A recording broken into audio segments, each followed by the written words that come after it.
Somebody said my dad's gay. I'm trying to work out which one. Today, I'm going to recap a 2017 action thriller film called Sleepless. The film unfolds with a pair of masked individuals in pursuit of a van. Eventually, they crash into the van's SUV counterpart, causing it to slam into a barrier. Following the collision, the duo wearing masks exit their vehicle, compelling the van's driver to do the same.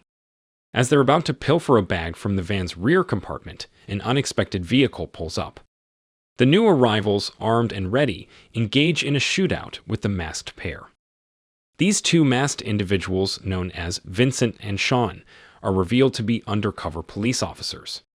Unfazed, they engage the freshly arrived thugs, successfully neutralizing one before the arrival of their law enforcement colleagues. The remaining crooks, hearing the approaching wail of police sirens, make the decision to retreat, jumping into their vehicles and speeding off. Concurrently, Vincent and Sean grab the duffel bag and make their own getaway, all before the police reinforcements reach the scene. Within the confines of their vehicle, Sean makes a startling discovery. The bag they've just stolen is filled with 25 kilograms of cocaine, valued in the millions of dollars. The officers hadn't anticipated the sudden onslaught from the criminals, leading Sean to fear that they might have recognized Vincent. Upon Vincent's return home, he receives a message from his spouse instructing him to chauffeur their son. The audience is then privy to the fact that Vincent is an agent of internal affairs, who has spent the last 2 years infiltrating a notorious criminal syndicate. His partner Sean works with the criminals, but Vincent's primary targets are Stanley Rubino, the owner of a casino, and Rob Novak, the leader of the gang. A fresh character, Agent Jennifer, is introduced as she enters the department, sporting a facial cut. Her colleagues look on, confused, but she pays them no mind. She discloses to a police psychologist about a recent encounter where she attempted to shut down a methamphetamine lab, but was assaulted by a criminal. Despite many of her peers believing she needs rest, Jennifer insists on joining the investigation into the illegal drug ring. Back at the precinct, the entire police force, including Vincent, are briefed on the shooting incident that occurred the previous evening. Vincent successfully convinces the chief to assign the case to him and Sean. Soon after, they reach the crime scene. This is where Vincent and Jennifer meet for the first time and begin collecting evidence. Tension arises as both have the desire to lead the case. Later, Vincent visits the hospital to pick up his son Thomas for his sports practice. It is here that Vincent finds out about his ex-wife, Dana's engagement to another man. Both Dina and Thomas are conscious of Vincent's seclusion since he began the case, but they are kept oblivious of the case's particulars. Vincent, though irate upon discovering Dina's intention to remarry, presents her with pilfered flowers. Regardless, she has no plans of reconciling with him. Vincent collects his son, and they both enter the vehicle. Along the journey, Vincent attempts to articulate to his son the reasons for his frequent absences. However, their conversation is abruptly interrupted when they're unexpectedly ambushed on the parkway. A pair of men accost them, stabbing Vincent in the stomach and abducting Thomas. Not long after, Vincent receives a phone call from Rubino, who reveals he's aware of Vincent's theft of the cocaine. Rubino then presents an ultimatum. Return the stolen goods to his Luxus casino within 3 hours or bear the wrath of Novak and his family. Concurrently, Jennifer begins to dig deeper into Vincent's personal history and past. Vincent soon finds himself in a public restroom, beginning to treat his stab wounds. Sean walks in shortly after and is met with an outburst from Vincent, who commands him to retrieve the stolen bag, threatening that his son's life depends on it. It is in this moment Vincent deduces that they might have robbed the wrong person and starts suspecting Sean's involvement. Regardless, Sean insists it was an unintentional error and promptly leaves to recover the bag. In a different location, Novak is seen tormenting his cousin, a DEA mole, who was also among the men Vincent and Sean had shot while pilfering the bag. Novak suspends his cousin upside down, fires pellet rounds at him, and then instructs his goons to sever the informant's tongue. At the same time, Thomas is also being held captive in a separate room, his fate hanging in the balance of Novak's impending decision.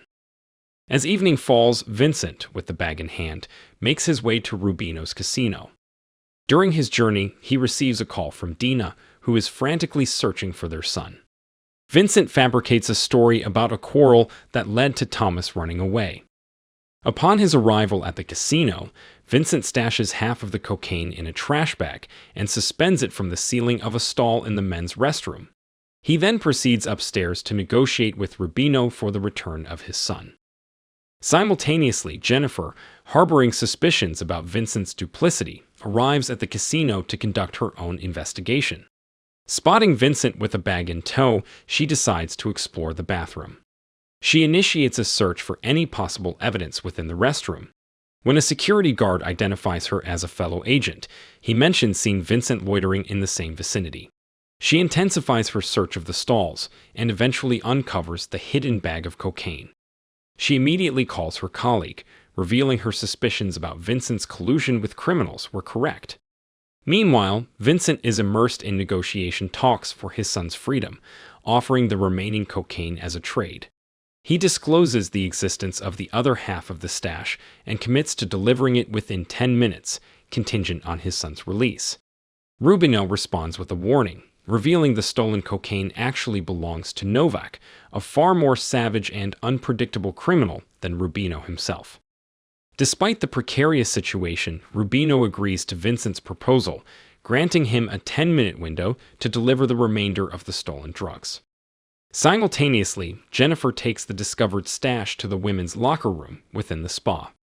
Upon realizing the bag's disappearance, Vincent becomes increasingly distressed, initiating a search for it.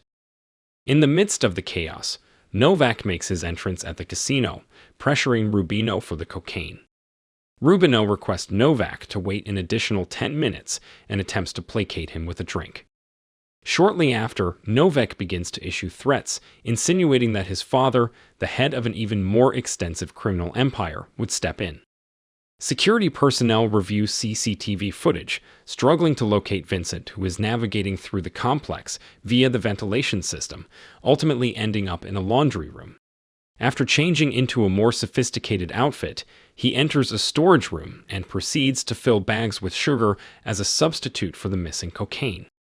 Venturing to the bar, he instructs the bartender to deliver a bottle of wine to Rubino's office. Simultaneously, he presents the sugar-filled bag, revealing his true identity as a police officer. He also fabricates a story, claiming that law enforcement is on their way, urging them to make their exit via a concealed pathway. When the waiter arrives with the wine, the criminals mistake him for the police. Grateful for the supposed heads-up, Novak makes his departure. Rubino releases Thomas, instructing Vincent to vacate the premises.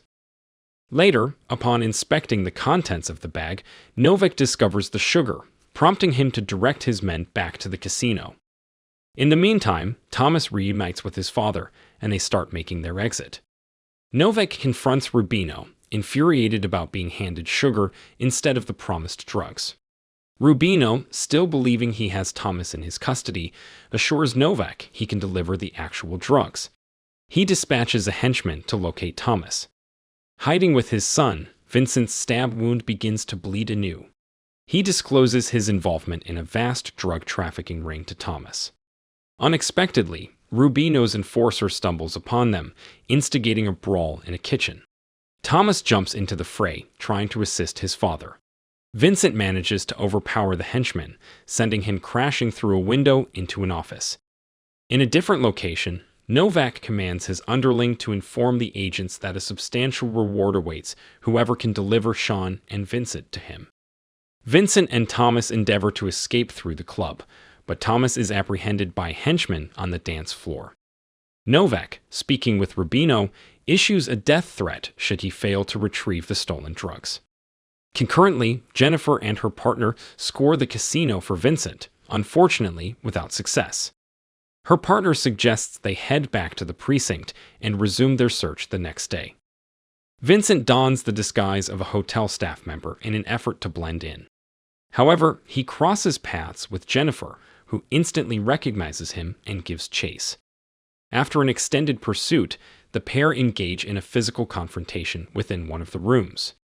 Vincent succeeds in shackling Jennifer to the bed, then discloses his role in the case, confessing that he has been operating undercover for 2 years. This secret assignment has necessitated keeping his loved ones in the dark, culminating in his son's abduction. In another part of the scenario, Rubino and a henchman administer a beating to Thomas, but neglect to secure the door as they depart. This oversight allows Thomas to abscond from the room and snatch Rubino's phone. Jennifer discloses the location of the hidden drugs, prompting Vincent to head for the locker area. In the meantime, she manages to break free and alerts her partner Dennison to Vincent's whereabouts. Vincent's search for the bag proves fruitless. It has vanished. Dennison stumbles upon it and a physical altercation ensues between him and Vincent. After a drawn-out struggle, Vincent incapacitates Dennison in a hot tub, but ensures he is removed before he drowns.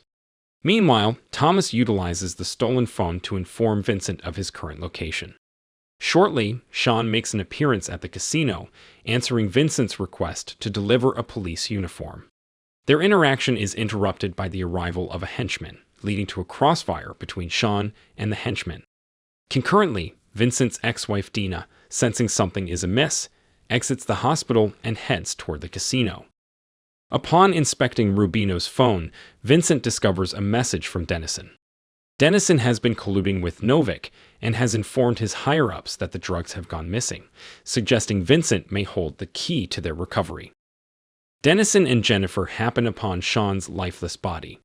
As Jennifer dials for reinforcements, Dennison throttles Sean, aware that he has been leading a double life as a law enforcement officer and a criminal. Dennison informs Jennifer he is heading out to rendezvous with the backup.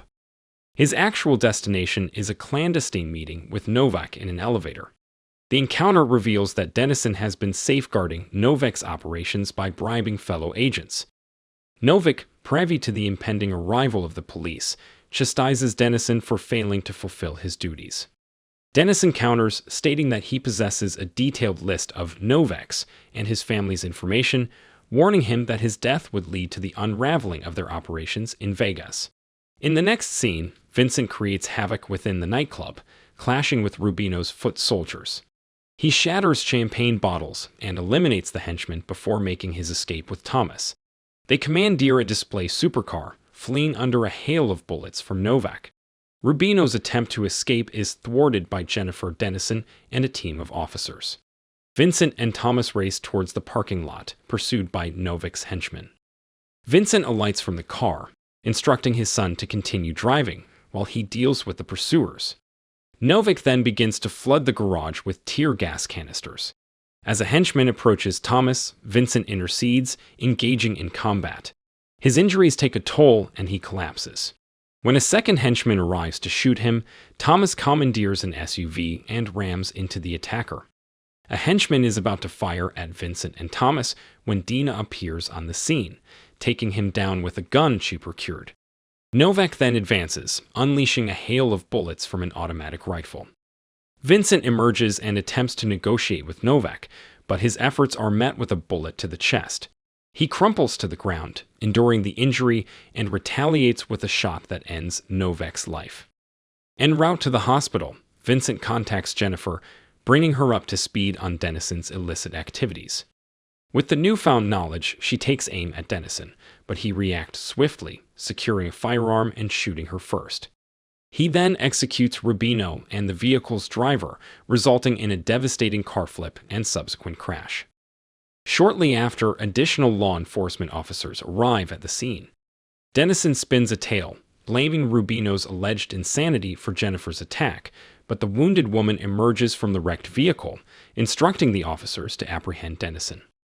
Jennifer and Vincent are promptly transported to the hospital for immediate medical attention. Dina and Thomas are present at Vincent's bedside when he regains consciousness.